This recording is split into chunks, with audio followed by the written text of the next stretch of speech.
하나님 말씀은 에베소서 4장 1절에서 16절입니다.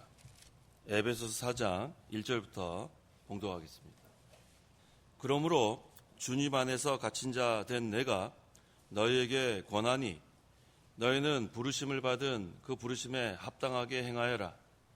모든 겸손과 온유로 하고 또한 오래 참음으로 사랑 가운데서 서로 용납하며 화평에 매는 줄로 성령께서 하나 되게 하신 것을 힘써 지켜라. 몸도 하나이며 성령도 한 분이시니 이와 같이 너희가 부르심의 한 소망 안에서 부르심을 받았다.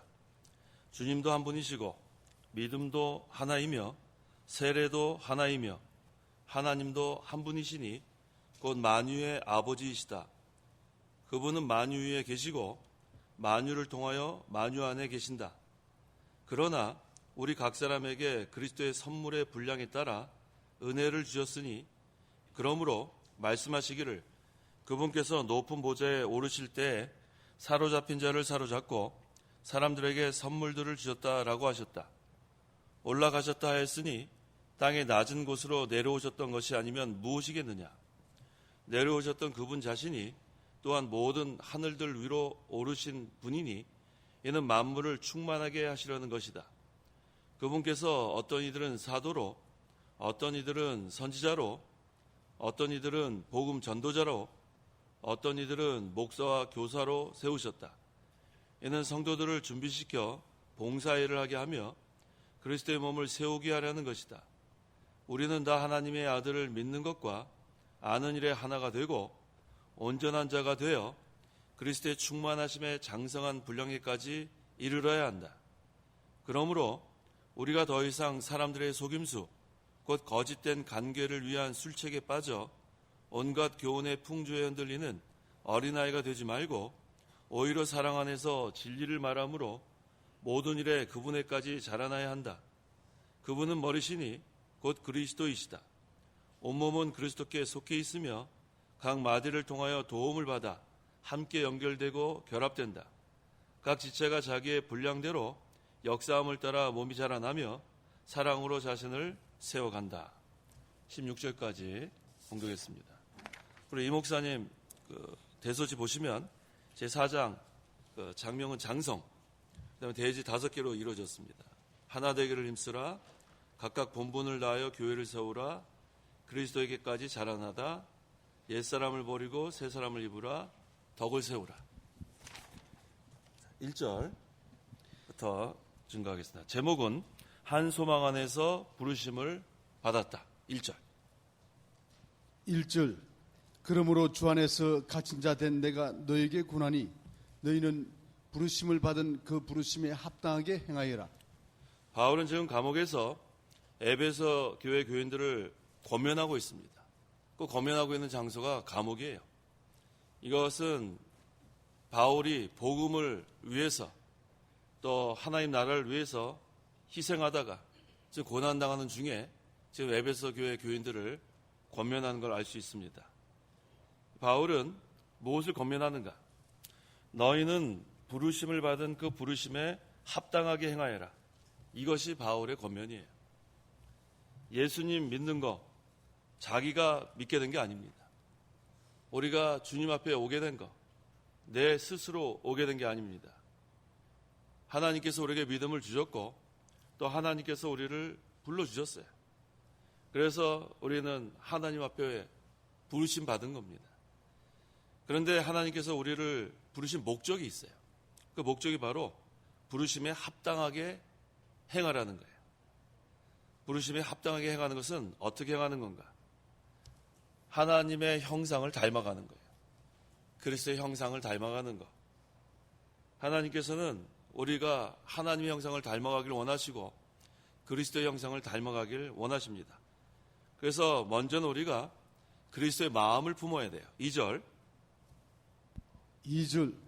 모든 겸손과 온유로 하고 또한 오래 참음으로 사랑 가운데서 서로 용납하며. 구체적으로 증거합니다. 어떻게 우리가 닮아가는가? 예수님의 마음을 품어야 돼요. 예수님의 마음. 두 가지가 뭐예요? 겸손과 온유예요. 겸손과 온유. 마태복음 11장 29절에 나는 마음이 온유하고 겸손하니라고 했어요. 예수님의 마음은 겸손과 온유입니다. 이것을 우리가 닮아가야 돼요. 겸손이 뭐냐면 낮아지는 게 겸손이 낮아지는 거. 자기 주장, 자기 뜻, 또 자기 위하는 거 그거 다 버리고 하나님만 위하는 거. 하나님만 위하고 하나님 뜻대로 살려면 낮아져야 돼요. 내가 높아진 상태에선 하나님 뜻 따라가지 않습니다. 자기 뜻대로 하지. 그래서 우리 예수님은 하나님의 뜻을 온전히 이루셨어요. 왜? 겸손하니까. 그 다음에 온유는 순종하는 거예요. 두 가지가 달라요. 겸손은 낮아지는 거고 온유는 순종하는 거. 하나님의 인도를 잘 받아나가면 그건 온유한 사람이에요. 그래서 이 온유란 말을 잘 이해해야 돼요. 성격이 그냥 온유해서 이리 따라가고 저리 따라가고 이렇게 하자고 하면 이렇게 하고 저렇게 하자고 하면 저렇게, 그게 온유가 아닙니다. 그건 성격이에요. 온유한 성격. 근데 우리 예수님의 마음의 이 온유는 순종하는 마음이에요. 순종하는 마음. 누구한테 순종하냐면 하나님께 순종하는 것. 그래서 우리가 예수님의 마음을 품는다는 것은 이 두 가지입니다. 겸손하고 온유한 것. 낮아지고 순종하는 것. 그런데 하나님의 뜻에 순종하는 거고 하나님의 인도를 받아나가는 것. 이것이 하나님께서 우리를 부르신 목적이에요. 그래서 성도는 이제는 예수 믿는 그 순간부터 자기를 부인해야 돼요. 그래야 우리가 하나님의 인도를 온전히 받아나갑니다. 자기 뜻, 자기 고집, 자기 주장은 다 접어야 돼요. 그게 바로 겸손하고 온유한 겁니다. 그래서 이제는 하나님만 위해서 사는 거예요. 하나님만 위해서. 자기를 부인하고 이제는 하나님만을 위해서 사는데 우리가 어떻게 사는가? 살아도 주님을 위해서, 죽어도 주님을 위해서 사는 겁니다. 로마서 14장 8절. 8절.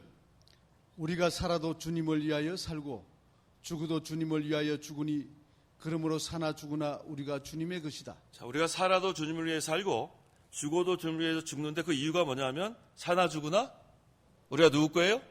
주님의 거예요. 주님의 거. 그러니까 이전에는 주님과 아무런 상관이 없으니까 나를 위해서 사는 거예요. 나를 위해서. 근데 이제 소유가 바뀌었어요. 이사야에서의 하나님께서 너는 내 것이다. 또 로마서 14장 8절에는 사나 죽으나 우리가 주님의 것이다. 이제 나를 위해서 사는 생활은 끝난 거예요. 예수 믿는 그 순간부터 우리는 사나 죽으나 주를 위해서 사는 거. 그러려면 어떻게 되나? 예수님의 마음을 품어야 돼요. 두 가지가 뭐예요? 온유와 겸손. 온유는 순종하는 것. 그 다음에 겸손은 낮아지는 것. 그 다음에 또 부르심에 합당한 생활을 하려면은 오래 참음으로 사랑 가운데서 서로 용납하며라고 했어요. 다른 사람의 잘못 용서해 주라는 거예요.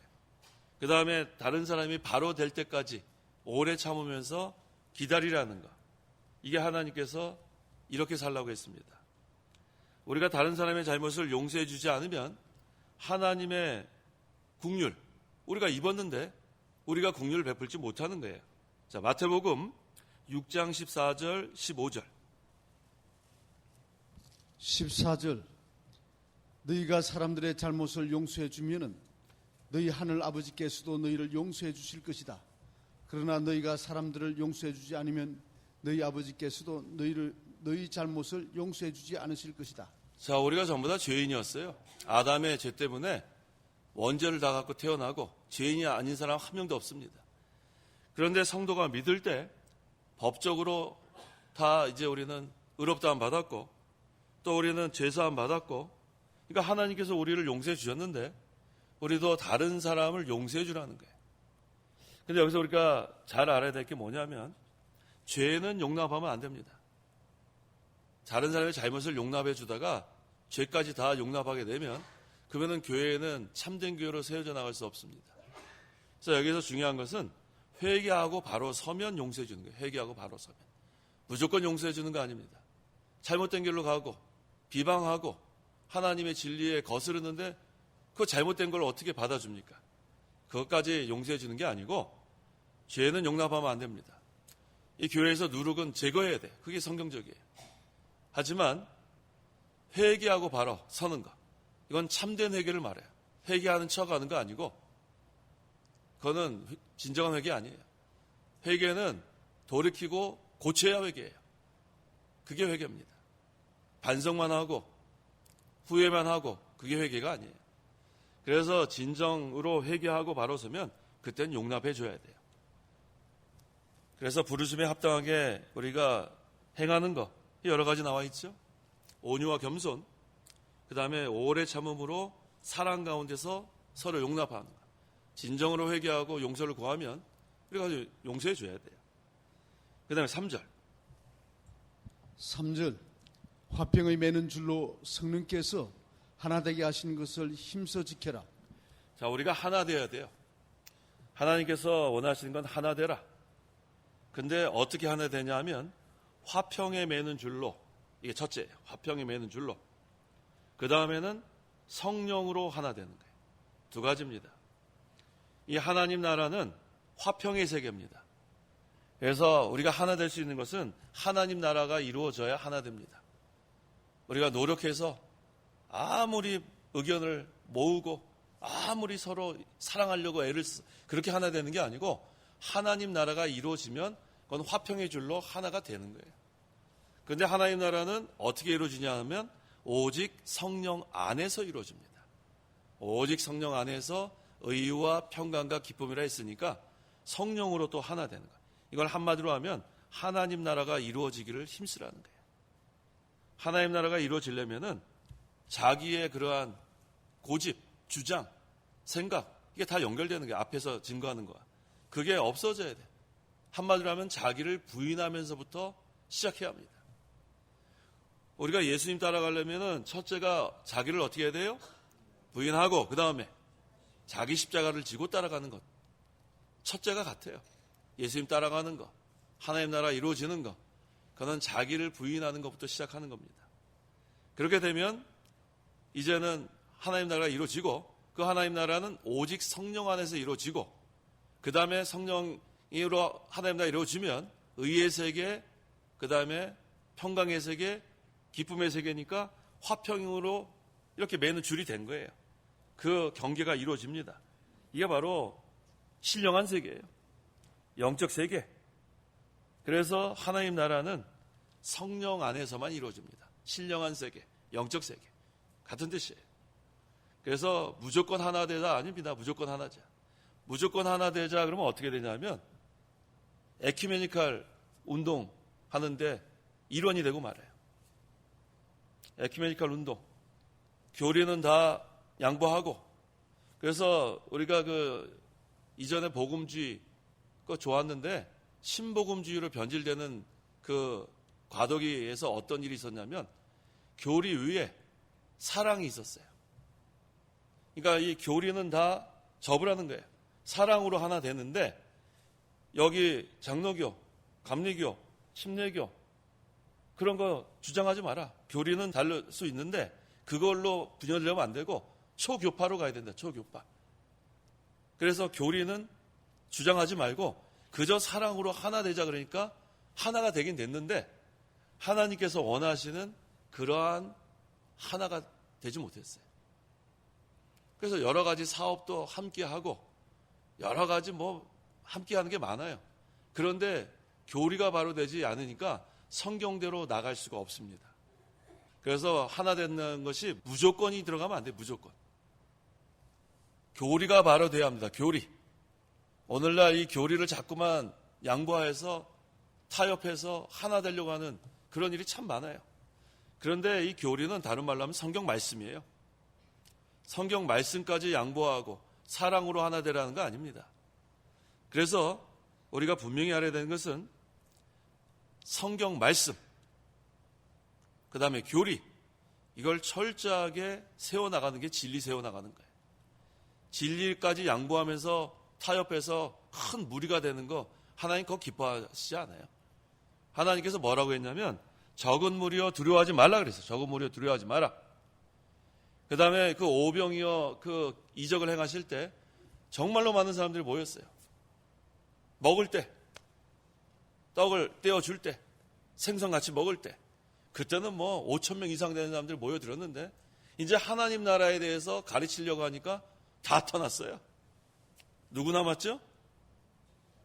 예수님의 12제자 남았어요. 근데 12제자 남았는데 그 중에 한 명은 또 가룟 유다예요. 나은 사람 가운데도 가룟 유다는 있었어요. 우리가 그걸 기억하셔야 돼요.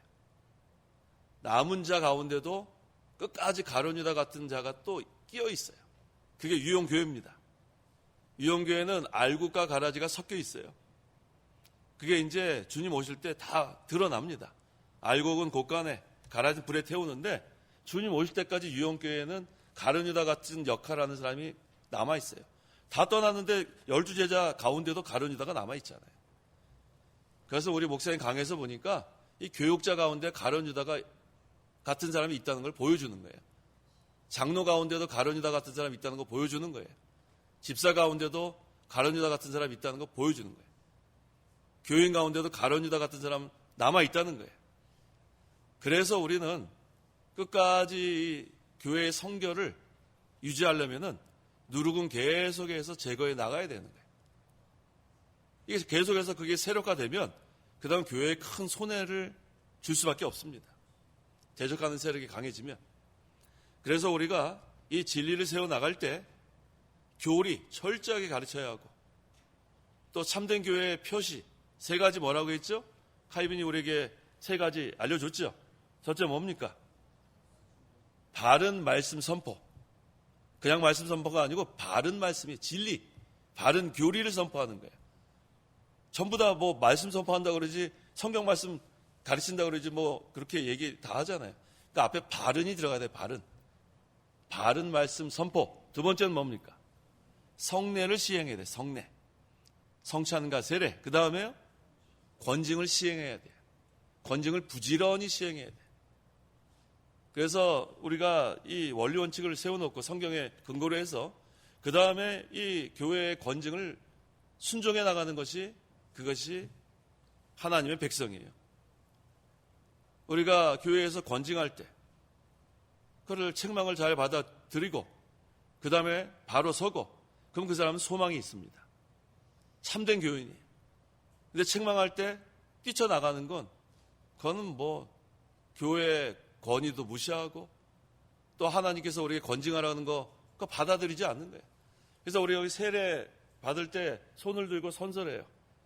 교회의 권징을 순종하겠습니다. 다 선서하고 실제로 권징하면은 순종하지 않는 거. 그건 여기 거짓 선서한 거예요. 거짓 선서. 그렇죠? 우리가 이거 전부 다 선서할 때 이제 교회의 권징 잘 순종하겠습니다. 그렇게 선서하고 실제로 잘못한 일이 있어서 권징할 때 뛰쳐나가는 건 그건 거짓 선서한 거예요. 거짓말한 거예요. 그래서 우리가 이 진리 세워나가는 거 잘해야 돼요. 진리 세워나가는 것은 교리를 바로 세워나가는 거예요. 그래서 우리가 16세기 종교개혁 시대에 그 마틴 루터가 목숨 걸고 그 천주교의 잘못된 거 99가지 그 조항을 갖다 붙였어요. 교회에다가. 잘못됐다. 그건 목숨 건 거예요. 그 당시에. 뭐냐면 교리를 바로 세운 겁니다. 또 칼빈이 여러 가지 교리를 세워 나갈 때 목숨 걸고 한 거예요. 칼 들고 하는 게 칼 들고. 이건 죽느냐 사느냐 그러한 가운데서 세워 나간 거예요. 그래서 참된 교회를 세워 나가려면 목숨 걸고 세워 나가는 거예요.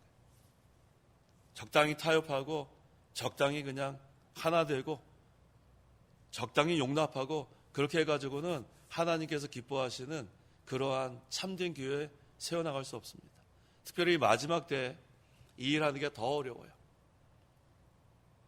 사람들은 다 자기를 위해주고 그 다음에 자기 원하는 거 다 챙겨주기를 원하지 교회가 딱 성경 말씀대로 이제 모든 것을 해나가는데 따라오라고 할 때 따라오는 사람 그거 쉽지 않습니다. 하지만 우리가 예수님 따라갈 때도 자기를 부인하고 자기 십자가를 지고 예수님 따라간 것처럼 교회에서는 자기 주장하면 안 돼요. 성경 말씀대로 모든 것을 바로 해나갈 때는 순종하는 게 중요합니다. 아까 예수님의 마음 2가지가 뭐였죠? 겸손과 온유였죠. 겸손은 뭐였어요? 낮아지는 거. 온유는 순종하는 거. 그렇게 하니까 하나님의 뜻이 온전히 이루어진 거예요. 우리의 이 교회 생활은 바로 그거예요. 하나님의 나라가 이루어지는 거, 하나님의 의가 세워지는 거, 하나님의 뜻이 이루어지는 것. 거기에다 우리는 다 하나 돼야 돼요. 그게 바로 하나예요. 하나님께서 우리에게 하나 되라는 것은 그런 면에서 하나 되는 겁니다. 4절. 4절 몸도 하나이며 성령도 한 분이시니 이와 같이 너희가 부르심의 한 소망 안에서 부르심을 받았다. 몸이 하나라고 했는데 그리스도는 머리고 몸은 뭐예요? 교회예요, 교회. 교회. 영적 교회는 하나입니다. 뭐 지금 이렇게 눈에 보이는 유형 교회는 뭐 전 세계에 많이 있지만 영적 교회 이것은 하나예요. 그 다음에 성령도 한 분. 우리 성령 한 성령께서 우리 성도들을 중생시켰기 때문에 한 성령이에요. 그 다음에 한 소망. 이 소망은 뭐냐면 하늘나라의 소망이에요. 하나님께서 우리에게 하늘나라의 소망을 주셨기 때문에 이 소망도 하나입니다. 그 다음에 5절에 주님도 한 분이시고 믿음도 하나이고 세례도 하나예요. 참 교회 모든 성도가 한 주님만 믿고 섬기는 거예요. 그 다음 믿음도 하나다. 믿음의 대상도 한 분이에요. 삼위일체 하나님 한 분. 그 다음에 세례도 하나다. 이제 우리가 성령이 우리에게 내주하신 건 성령 세례. 그것도 하나입니다. 그 다음 6절. 6절 하나님도 한 분이시니 곧 만유의 아버지이시다. 그분은 만유 위에 계시고 만유를 통하여 만유 안에 계신다. 모든 성도가 한 하나님으로부터 나온 거예요. 그 다음에 한 하나님을 섬깁니다. 그래서 교회가 하나 되는 것, 성도가 하나 되는 것은 당연한 겁니다. 여기서 만유의 아버지라고 했는데 하나님께서 만물을 창조하셨어요. 또 만물을 지금도 주관하시는 주인입니다. 그래서 영적으로 생명적인 관계에 있어서는 신자에게만 하나님께서 아버지가 되는 거예요. 하나님은 택한 백성만의 아버지입니다. 여기 만유의 아버지라고 했지만 여기서 영적으로 또 생명적인 관계에서는 택한 백성만의 아버지신 거예요. 그 다음에 또 하나님은 만유를 초월하여 계시고 또 만유 안에 계신다고 했어요. 그래서 이건 조직신학에서 초월성과 내재성이라고 합니다. 만유를 초월하여 계시는 것은 하나님의 초월성, 만유 안에 계시는 것은 내재성. 로마서 11장 36절. 36절 만물이 그분에게서 나오고 그분으로 말미암으며 그분께 돌아간다. 그분께 영광이 영원토록 있기를 기원한다. 아멘. 여기서 만물은 모든 것을 말합니다. 모든 것. 모든 것이 그분에게서 나오고 하나님이 만물, 모든 걸 창조하셨고 모든 계획이 하나님께로부터 나왔다. 그런 뜻이에요. 그 다음에 그분으로 말미암아 하나님으로 말미암아 존재하고 또 모든 것이 하나님의 주권과 섭리 가운데 이루어져 나간다. 그런 뜻이고 또 그분께 돌아간다. 하나님께서 모든 것의 결말을 또 하나님께서 완성하시는 거예요. 그래서 결국은 모든 것은 하나님을 위해서 있는 거예요. 그래서 만물이 회복이 돼야 되고 만물이 통일돼야 돼요. 그래서 이방인과 이스라엘의 구원도 하나님이 계획하신 거고 또 그 구원을 성취해 나가신 거고 그래서 결국은 모든 영광이 하나님께 돌아간다. 그런 뜻입니다. 7절.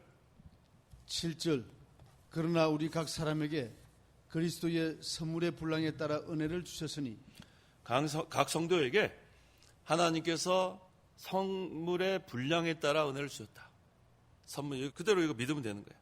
그리스도의 선물의 분량에 따라 은혜를 주십니다. 8절. 8절 그러므로 말씀하시기를 그분께서 높은 보좌에 오르실 때에 사로잡힌 자를 사로잡고 사람들에게 선물들을 주셨다라고 하셨다. 그분께서 높은 보좌에 오르실 때 이건 예수님께서 부활하신 후에 승천하실 때를 여기서 가리킵니다. 여기 보니까 사로잡힌 자를 사로잡고 그리스도께서 부활 승천하셔서 마귀를 이기고 마귀에게 사로잡혀 종노릇 하던 택한 백성들을 그리스도께서 사로잡아 하나님께로 인도했다는 거예요. 사로잡힌 자. 이전에 우리가 마귀한테 사로잡혔죠? 그런데 이제는 그리스도께 붙잡혔다고 했어요. 빌립보서 3장. 그리스도께 붙잡혔다. 12절. 12절 내가 이미 붙잡았다거나 이미 온전해진 것이 아니므로 오직 내가 그리스도께 붙잡혔기 때문에 나 또한 그것을 잡으려고 쫓아간다. 이전에는 마귀한테 사로잡혀서 꼼짝 못했어요. 그 결박 풀 수가 없었어요. 그런데 이제는 예수 그리스도께서 부활승천하셔서 사망과 죄와 마귀의 권세를 다 이기시고 이제 우리는 그리스도께 붙잡힌 생활로 바뀌었어요. 성도 여러분, 지금 누구한테 붙잡혔어요? 이전에는요, 마귀한테 사로잡혔어요. 그 결박을 다 푸시고 이제는 그리스도께 붙잡혀서 이제 우리는 또 신앙의 다른 박질을 해 나가는 거예요. 뒤에 또 나옵니다. 자, 그래서 사람들에게 또 선물을 주셨다. 선물의 분량에 따라 은혜를 주셨다. 그런 뜻입니다. 이 9절에 올라가셨다 하였으니 땅의 낮은 곳으로 내려오셨던 것이 아니면 무엇이겠느냐. 올라가셨다는 건 승천하셨다는 건데 내려오셨기 때문에 올라가셨다는 거예요. 그래서 우리는 그리스도의 낮아지심과 높아지심을 우리가 믿는 거예요. 탄생하시고 고난당하시고 십자가에서 죽으시고 낮아지셨죠? 그 다음에 부활하시고 승천하셨으니까 올라가신 거예요. 그래서 예수께서 무덤에까지 낮아지셨다가 그 다음에 부활하셔서 승천하신 거예요. 그런데 예수님께서 그렇게 낮아지신 목적은 뭐냐면 택한 백성을 구원하려고 낮아지신 겁니다. 10절. 10절. 내려오셨던 그분 자신이 또한 모든 하늘들 위로 오르신 분이니 이는 만물을 충만하게 하시려는 것이다. 자, 모든 만물들 위로 오르신 분이니라고 했죠. 예수님께서 승천하셔서 지극히 높아진 상태를 여기서 보여줍니다. 이걸 잘 우리에게 증거하는 데가 어디냐면 빌립보서 2장 8절에서 11절 제가 읽겠습니다. 자신을 낮추시고 죽기까지 순종하셨으니 곧 십자가에서 죽으셨다. 그러므로 하나님께서 그분을 지극히 높여 모든 이름 위에 뛰어난 이름을 주셨으니 이는 하늘에 있는 것이나 땅에 있는 것이나 땅 아래에 있는 것들의 모든 무릎을 예수님의 이름 앞에 꿇게 하시고 모든 입이 예수 그리스도를 주님이시라 고백하게 하여 하나님 아버지께 영광이 되게 하셨다. 그리스도의 이 구속을 통해서 우리는 다 이제는 살아난 거예요. 근데 그 그리스도의 구속의 혜택이 만물에게까지 이르게 됐다는 거예요. 만물 구속. 그래서 먼저는 우리 영의 구속, 몸의 구속, 그 다음에 최종적으로 만물 구속까지 이게 바로 여기서 증거하는 만물을 충만하게 하신다. 그렇게 증거하고 있습니다. 11절. 11절. 그분께서 어떤 이들은 사도로, 어떤 이들은 선지자로, 어떤 이들은 복음 전도자로, 어떤 이들은 목사와 교사로 세우셨다. 그 다음에 이제 이 교회에는 직분이 있어요. 우리가 직분자, 어떤 직분이 있는가? 어떤 이들은 사도로. 자, 사도는 직접 보낸 자들이에요. 그래서 사도 시대라고 합니다. 오늘날 사도가 있습니까? 없습니까? 없어요. 오늘날은 사도 없습니다. 사도 시대에만 하나님께서 특별히 이 사도를 사용하신 거예요. 선지자, 이거는 하나님의 계시를 나타내 보이는데 이 초대교회까지만 있었어요. 오늘날 선지자 있어요? 없어요? 없어요. 거짓 선지자는 있죠. 거짓 선지자. 근데 오늘날 이 선지자 없어요. 초대교회까지만 있었던 직분입니다. 자, 복음 전도자는 있어요? 없어요? 누굽니까? 우리 모두 다 복음 전도자예요. 전도는 선포니까 복음 선포자. 우리 모두 다 복음 전하는 자입니다. 그다음에 목사, 교육자를 말하는 거예요. 하나님의 말씀을 설교하고 교회를 양육하고 돌보는 직분. 그다음에 교사, 교사는 성경을 가르치는 직분. 그래서 하나님께서 이 교회에 여러 가지 직분을 세워서 봉사하게 하는 거예요. 봉사. 그러니까 우리는 그 누구도 주장하는 사람이 없고 다 봉사하는 자들이에요. 하나님의 교회를 위해서. 그래서 각 분량대로 하나님께서 맡기실 때 우리는 각자 자리를 잘 지켜서 하나님의 그러한 교회가 잘 되도록 충성하면 됩니다. 거기에 봉사일을 하게 하며라고 했죠. 12절. 읽어보세요. 12절. 이는 성도들을 준비시켜 봉사의 일을 하게 하며 그리스도의 몸을 세우게 하려는 것이다. 자, 우리가 다 봉사일을 하는 것은 그리스도의 몸을 세우는 일이에요. 그리스도의 몸이 교회입니다. 그래서 우리 봉사하는 거, 그래서 제가 그 예배하는 거, 봉사하는 거, 그 영어로 같다고 했죠. 서비스. 예배하는 마음으로 봉사해야 돼요. 그래서 우리가 이 봉사자도 아무나 봉사하는 거 아니에요. 예배자가 봉사할 수 있어요. 갑자기 나 그냥 봉사해야 되겠다. 저 사람 등치가 좋으니까 써먹어야 되겠다. 그러면 안 돼요. 등치 좋은 건 등치 좋은 거고, 봉사자도 그렇게 아무나 하는 거 아니에요. 그 다음에 이 봉사자도 우리가 그래서 선별해야 돼요. 봉사자도 선별하고, 봉사자는 참 예배자가 봉사해야 돼요. 그래서 우리가 이 봉사 일을 하는 것은 그리스도의 몸을 세우는 일이에요. 그래서 우리가 함께 그리스도의 몸된 교회를 세워나갑니다. 13절. 13절. 우리는 다 하나님의 아들을 믿는 것과 아는 일에 하나가 되고 온전한 자가 되어 그리스도의 충만하심에 장성한 분량에 이르기까지 이르러야 한다. 자, 우리 성도 각자가 하나님의 아들을 믿습니다. 예, 그랬죠? 우리는 다 하나님의 아들을 믿는 것과 아는 일에 하나가 되고, 그러니까 우리가 예수 믿는 자들이 또 우리 예수님에 대해서 또 하나님 아버지에 대해서 아는 것이 하나가 돼야 돼. 이거 무슨 얘기냐면 진리 안에서 하나가 돼야 돼. 우리가 한 뜻으로 한 마음으로 교회를 세워나간다는 것은 진리가 같아야 돼. 진리. 이 사람은 이렇게 전하고 저 사람은 저렇게 전하고, 그러면 하나가 될 수 없습니다. 우리 목사님, 우리 창강교회 저까지 4분인데 이 4분이 설교를 하는데 이 사람은 이렇게 교리를 전하고 이 사람은 저렇게 교리를 전하면 이 성도들이 하나가 될 수 없어요. 담임 목사님 이렇게 전하는데 저 부목사님 이렇게 전하네? 또 이 목사님도 이렇게 전하네? 그럼 이거 하나가 될 수 없죠. 그래서 뭐 안에서 하나가 돼야 돼요? 진리 안에서 하나예요. 진리. 같은 진리. 그래서 우리가 이 목사님한테 진리 배웠죠? 그러면 그거 그대로 계승해 나가야 하나가 되는 거예요. 근데 갑자기 내가 이 목사님하고 내가 의견이 이게 다른데, 그래서 이 목사님은 이렇게 가르쳤는데 제 생각에는 이렇게 깨달아집니다. 그렇게 하면 안 돼요. 그렇게 되면 교인들이 헷갈려요. 이 목사님 그럼 잘못 깨달은 건가? 그러지 말고 우리는 개혁주의, 청교도 신앙, 분명한 우리는 그 캐타고리가 있단 말이에요. 근데 제가 늘 말씀드리지만 우리 이 목사님께서 강에서 이렇게 창세기부터 요한계시록 다 쓰시고 또 설교집 우리 다 있는데 제가 이렇게 다 봤어요. 제가 또 개혁주의 청교도 신앙을 또 하나님께서 기회를 주셔서 또 공부하게 해주시고, 근데 너무나 제가 감사해요. 목사님 그 강에서 제가 자신 있게 권하는 거 읽으시라고. 부지런히 읽으세요.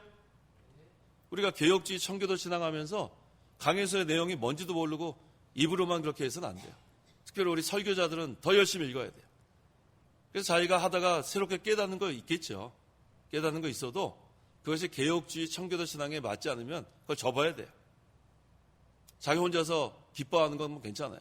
근데 이 설교자는 자기가 깨달았다고, 새롭게 깨달았다고 막 전하면 안 됩니다. 오늘날 이 문제가 되는 게 바로 그런 면이에요.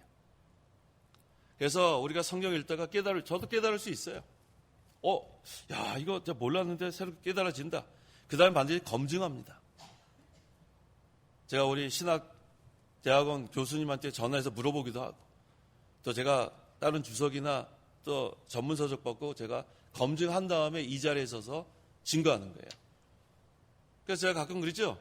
개혁주의에선 이렇게 주장합니다. 그런 말 표현하죠.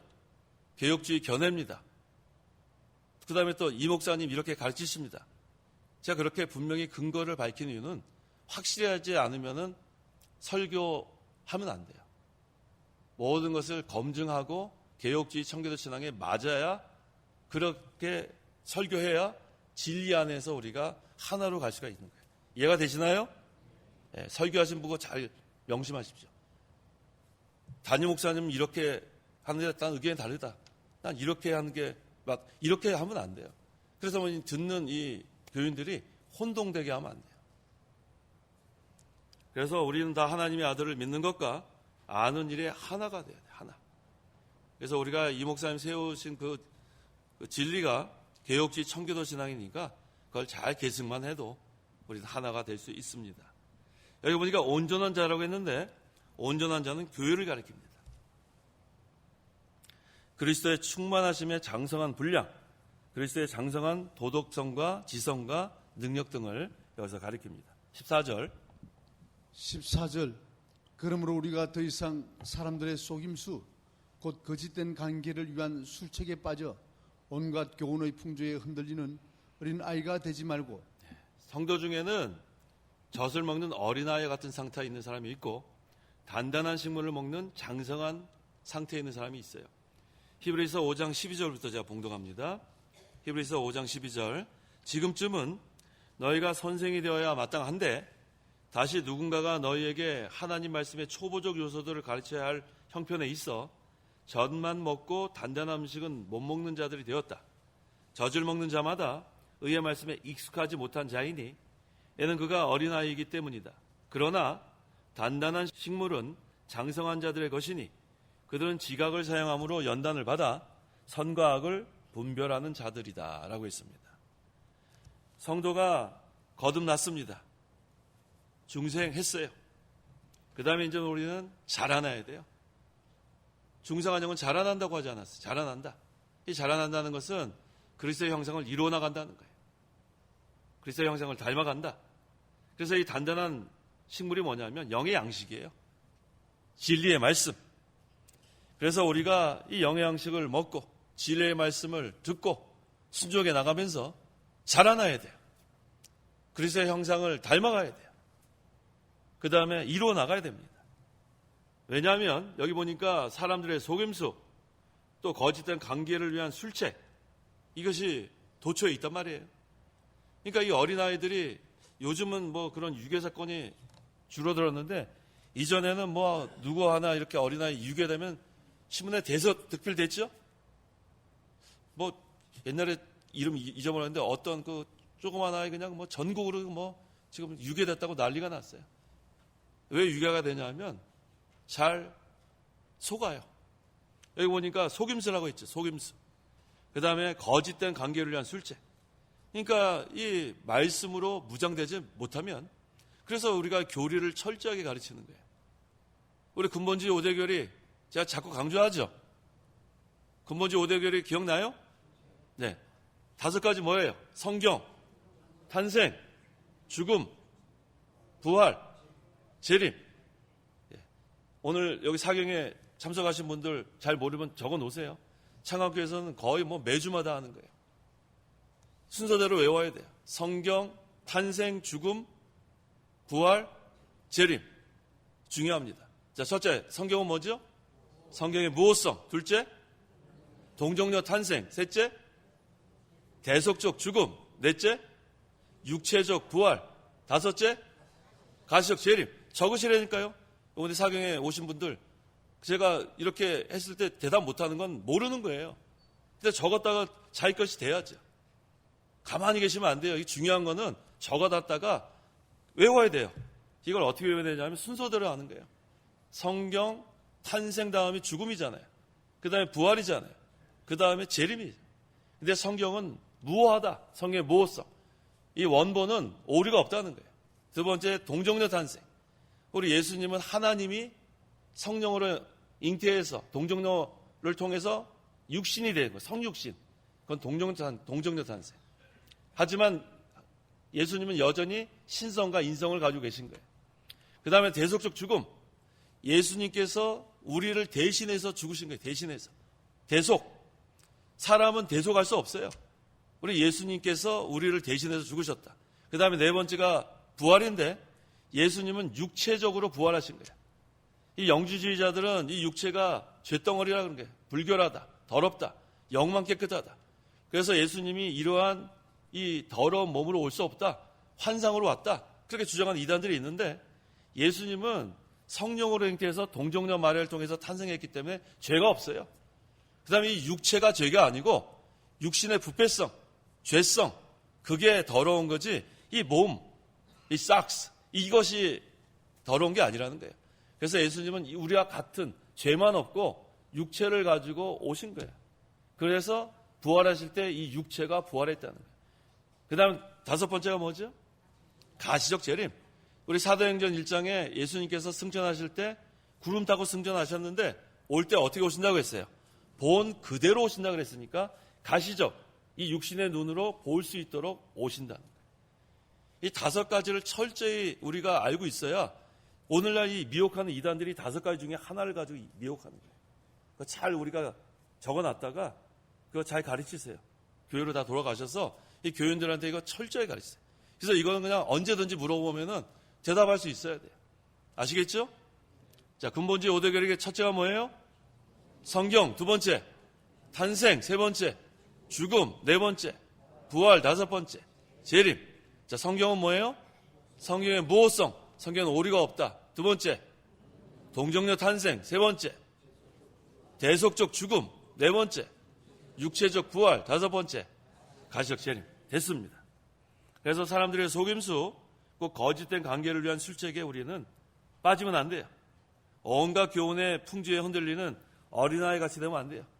단단한 음식, 신령한 양식, 이것을 우리가 먹고 자라나야 합니다. 15절. 15절. 오히려 사랑 안에서 진리를 말하므로 모든 일에 그분에게까지 자라나야 한다. 그분은 머리시니 곧 그리스도이시다. 네, 우리는 목표가 있어요. 표대가 있어요. 어디까지 자라나야 돼요? 그리스도까지 자라나야 돼. 그리스도. 이게 온전해지는 거예요. 하나님께서 내가 완전하니 너희도 완전해라. 내가 온전하니 너희도 온전해라. 그게 바로 그리스도께까지 자라나라는 뜻이에요. 그래서 자라난다는 것은 이 어린아이가 어른처럼 이렇게 몸이 자라난다, 그런 뜻 아니라고 했죠. 자라난다는 닮아간다 그런 뜻. 닮아간다. 잘 이해하세요. 어린아이가 몸이 장성한 어른이 되는 게 아니에요. 자라난다는 뜻은 그리스도에까지 자라난다는 것은 그리스도의 형상을 닮아간다. 그리스도의 형상을 이루어간다. 그렇게 이해를 해야 돼요. 그래서 이 그리스도의 형상을 닮은 만큼, 신앙인격이 만들어진 만큼 그대로 하늘나라 가는 거예요. 그대로. 만들어진 만큼, 자라난 만큼. 그래서 하늘나라 가면 마태복음 5장 19절에 큰 자가 있고 작은 자가 있는 거예요. 우리가 예수 믿고 구원받았다고 하늘나라에서 다 같은 게 아니고 큰 자가 있고 작은 자가 있는데 얼마만큼 자라났는가, 얼마만큼 그리스도의 형상을 닮아갔는가, 얼마만큼 그리스도의 형상을 이루어갔는가, 그만큼 우리가 하늘나라 가서 큰 자가 되고 작은 자가 되는 거예요. 상급도 다르고, 그 다음에 천년왕국에서도 왕권이 다르고, 10고을 권세, 5고을 권세 다릅니다. 그 다음에 사랑 안에서 진리를 말함으로라고 했죠. 이 성도의 영이 자라나는 방법은 단단한 식물, 이 영의 양식, 이거를 먹고 사랑의 세계에 들어가서 말씀대로 순종하는 거예요. 사랑의 세계에 들어가서 말씀대로 순종하는 거. 그래서 우리가 잘 아셔야 돼요. 그리스도에까지 자라나는 것은 그리스도의 형상을 닮아가는 것, 그리스도의 형상을 이루어나가는 것. 목표는 어디까지? 그리스도에까지 자라나는 겁니다. 16절. 16절. 온몸은 그리스도께 속해 있으며 각 마디를 통하여 도움을 받아 함께 연결되고 결합된다. 각 지체가 자기의 분량대로 역사함을 따라 몸이 자라나며 사랑 안에서 자신을 세워나간다. 네, 우리 성도 한 분 한 분이 자신의 구원을 이루어나가면서 또 온몸은 그리스도께 속해 있고 각 마디를 통하여 도움을 받아 함께 연결되고 결합된다고 했으니까 우리가 각자의 성전 건축해 나가고 또 함께 영적 성전을 건축해 나가는 거예요. 그래서 각 지체가 자기의 분량대로 역사함을 따라 몸이 자라나며, 몸은 뭐라고 했냐면 교회라고 했죠. 네, 교회가 점점 하나님 나라가 확장돼 나가는 거예요. 생명이 있으니까 자라나는 거예요. 생명이 있으니까. 생명이 있으면 자라나고 그 다음에 확장되고 발전되고, 이게 전부 다 생명이 있기 때문에 이러한 역사가 있습니다. 그래서 성도는 먼저 자신의 영이 자라나는 데 힘쓰고 다음에는 함께 서로 연결되어 있으니까 자기의 은혜의 분량대로 함께 또 우리가 만들어져 나가고, 그래서 그리스도의 몸된 교회를 진리대로 세워 나가야겠습니다. 기도하시기 바랍니다. 기도하겠습니다. 하나님 아버지, 감사합니다. 우리가 무엇이간데 이처럼 사랑하셔서 우리를 불러주셔서 하나님께서 구원하여 주시고 중생시켜 주시고 인쳐 주시고, 이 하나님의 은혜에 너무나 감사합니다. 우리에게 한 소망 안에서 부르셨다고 했는데 우리에게 하늘나라의 소망 주심을 감사합니다. 이 생이 전부라면, 또 부활이 없다면 우리가 가장 불쌍한 자라고 했는데 우리에게는 부활이 있고 또 우리가 하늘나라가 있기 때문에 우리는 하늘나라를 소망하면서 또 우리 이 세상 사는 동안에 하늘나라를 맛보면서 부르심에 합당한 생활을 할 수 있도록 도와주시옵소서. 우리가 예수님의 마음을 품어야겠습니다. 온유와 겸손, 하나님의 뜻에 순종하고 또 낮아져서 또 하나님의 인도를 잘 받는 저희 모두가 되고 또 자기의 구원을 잘 이루어 나가면서 함께 영적 성전을 우리가 세워나가는데, 진리를 세워나가는데 하나가 되게 하여 주옵소서. 예수님의 이름으로 기도하옵나이다. 아멘.